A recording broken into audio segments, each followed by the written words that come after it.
Hey everybody, Tyler Parsons here again with Parsons Golf Performance, doing another entry for my long drive training log. So, been wanting to hit for quite a while. It's Kentucky, it's winter time. Weather's obviously hit and miss. It's been more miss than anything, a lot of snow. First decent day, still in the 30s, but going to muster up and sort of get a baseline for where everything is. For those who, again, haven't seen it, spin around here and sort of show you. This is where I'm lucky enough to get to hit as well as to work. So we've got Swing Catalyst, we also use Body Track, and then TrackMan, going to be hooking that up, using that today to check some numbers. With that being said, something that I think is important for a lot of you is you're not going to have access to a TrackMan, and that's perfectly fine. But I've seen that instant feedback is extremely key. So find some sort of radar that you can use. And there's a bunch of them they make for, around $100. I'm not going to say that they're perfectly accurate, especially when we compare them to TrackMan, which I've done many times. But at least there you get to compare apples to apples. So an increase of a couple miles an hour should hold up and be a couple. The reason I say should be is, there's certain radars that you can sort of trick and set a little different way. Unfortunately, a lot of long drive people have done that, and then they sort of show their speed of 150, 160, whatever. At the end of the day, club head speed only matters because we're looking for ball speed, and ball speed can only be at highest, should be 1.5. It can be, you'll see some 1.51s out on tour and everything, but the ball's only going to take off a certain mile per hour faster than that club head speed. So again, at the end of the day, we're looking for ball speed. We're going to check that. I'm looking today just at club head speed to see how far off I actually am. So let's get started and let's see what we can do. I'm hoping that we're in the mid 130s today, with it being cold and not hitting for a couple months, but stay tuned and we'll see.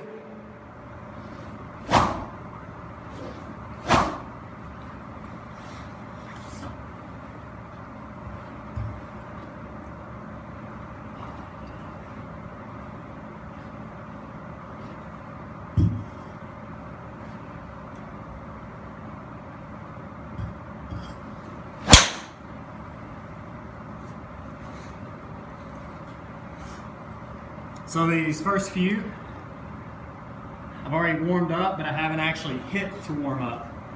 So I'm always making sure that everything's loose and good to go. But these first couple are always extremely rough out of the gate, especially when you're trying to go as hard as you can. So these first few are mainly hit sort of how I go out and play. And the first two are relatively solid, considering I haven't touched a club in, oh boy, probably since October. It's now mid-February.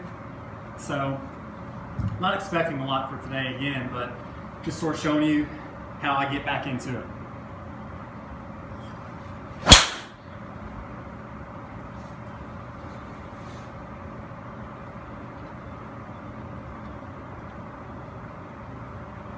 They're actually carrying pretty good today, which is nice and fun. So one of the really big things that I've got to make sure that I'm always checking, since it is cold outside, one, I don't want a cold driver. So if it's been sitting in the car or whatever you're doing, terrible idea. It's like hitting rocks. The other thing is the actual ball, making sure that they are not freezing cold as well. So always make sure that they're nice and toasty. Starting to go a little bit harder here. Wasn't hit as solid.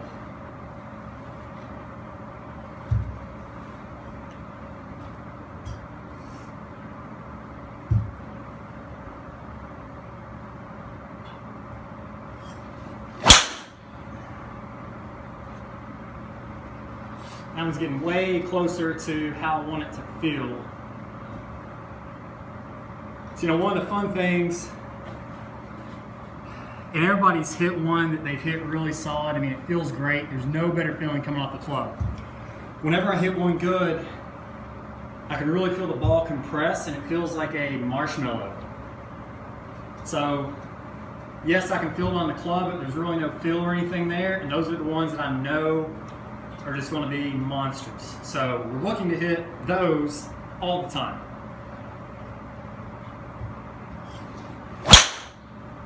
That was a pretty close one. So I'm pretty happy right now. I'm not worried about the speed just yet because I'm still not warmed up, but getting there.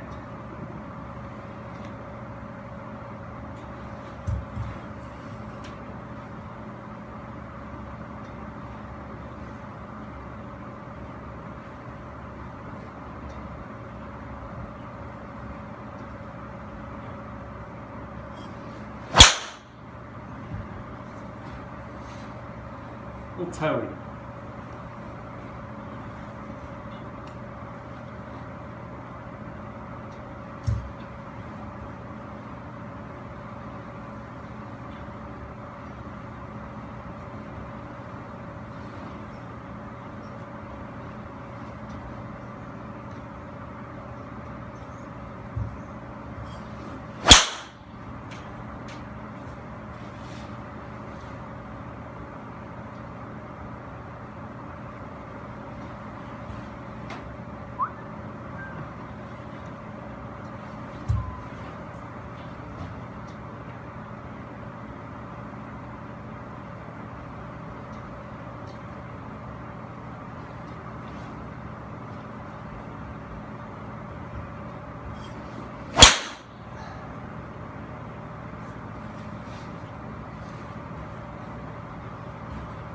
Number 10.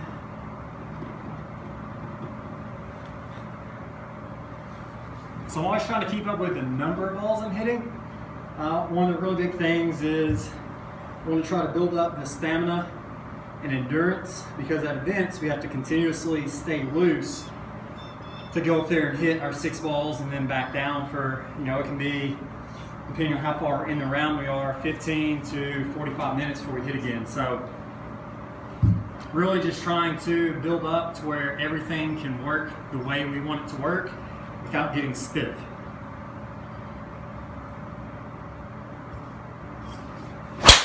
And there was my little marshmallow ball, so very happy with that.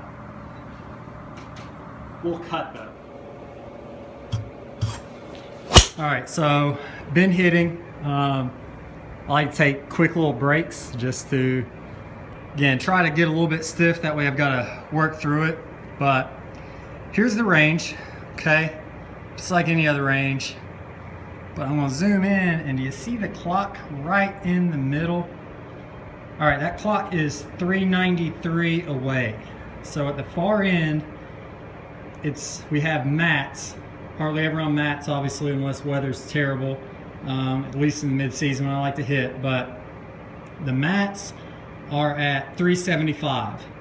If there is anybody on the range, this guy can't hit. So that's one of the big issues that I run into on top of a busy schedule, training and teaching the golf swing. The downtime that I do have out here, it can sometimes disappear pretty quick, just because if anybody shows up and it is a golf course, they're here to play golf, that sort of kills my day. Just coming off of that break, I can tell where I'm tight, where I'm tired, where I'm fatigued. I make note of all of that, and then I've got to go to the gym and fix it, or it's going to be a very, very long and rough day whenever I go to hit and compete. So regardless, I know that later tonight and tomorrow is absolutely going to be miserable, because this is 100% like a workout. Whenever you're lifting weights and you get sore, I mean, I'm sitting there just going literally over 100 miles an hour, but as hard as I can. I haven't done it in forever, so my body is not too happy right now. So we're going to finish up this set. We're going to look at some numbers and call it a day.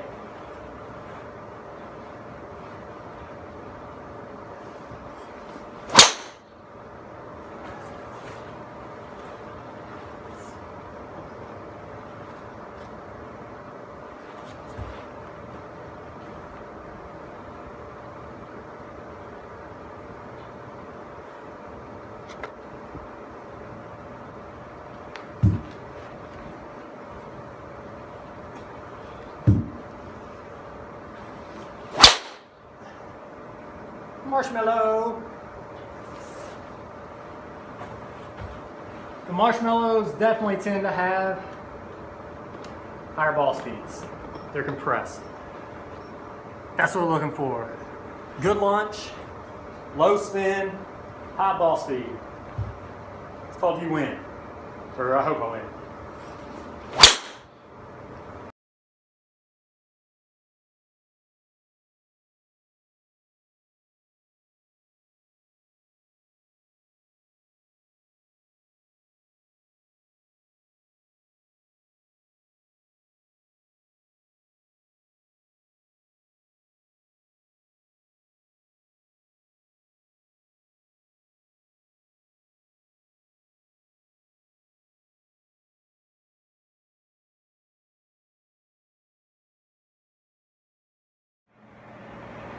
Alright, so there is my fastest club head speed of the day. Terrible. Not a very good ball speed, so that was not the marshmallow. I find that pretty typical that some of my best ball speeds come on what I feel like is a fast swing, but they typically clock a little bit lower. Nonetheless, this is just a show again on my journey. So we've got our baseline starting roughly mid-February, 134.8. Got to get it back to 145. Angle of attack's fine. Happy with club path. That was a terrible club face, but is what it is. Was not expecting balls to carry very well today because it is cold, and I'm using, so that'll be a question, just NXT practice range balls. So is what it is, but there we go. Check back next week. Going to be posting, hopefully get into a better routine of being able to work out as well as hitting. So nice little mix, and watch me get this club head speed to climb.